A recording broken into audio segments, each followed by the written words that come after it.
বাংলাদেশ জাতীয়তাবাদী পরিবার পক্ষ থেকে আজকের এই ঈদ শুভেচ্ছা বিনিময়ে সকলকে উপস্থিত হওয়ার জন্য আমার পক্ষ থেকে বাংলাদেশ জাতীয়তাবাদী পরিবারের পক্ষ থেকে সবাইকে কৃতজ্ঞতা জানাচ্ছি, ঈদের শুভেচ্ছা জানাচ্ছি। আমরা আজকে আসলে বহুদিন পর এরকম একটা মুক্ত আকাশে সবাইকে নিয়ে ঈদ পরবর্তী সময়ে একটা ঈদের শুভেচ্ছা বিনিময় করতে পেরেছি, যার জন্য আমি শুকরিয়া জ্ঞাপন করি। তার কারণ দীর্ঘ 15টা বৎসর আমাদের ইচ্ছা থাকা সত্ত্বেও আমরা এই ধরনের কোনো সুযোগ পাই না। এই ফ্যাসিস্ট সরকারের বিভিন্ন ধরনের নির্যাতন এবং নিপীড়নের কারণে আমরা ঈদ তো দূরের কথা, কখনো কখনো আমরা আমাদের আত্মীয় স্বজনের জানাজাও সঠিক মতো করতে পারি নাই।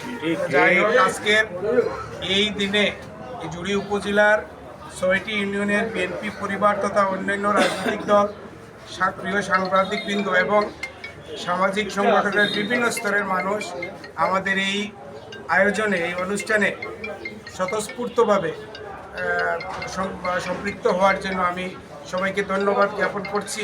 আগামী দিনে যেন আমরা সময় এবং স্বল্পতার কারণে হয়তোবা আমরা অনেককে দাওয়াত দিতে পারি নাই, কিন্তু সবাই দেখেছি আমাদের মধ্যে দলের টানে, মায়ার টানে আমাদের এই অনুষ্ঠানে উপস্থিত হয়েছে।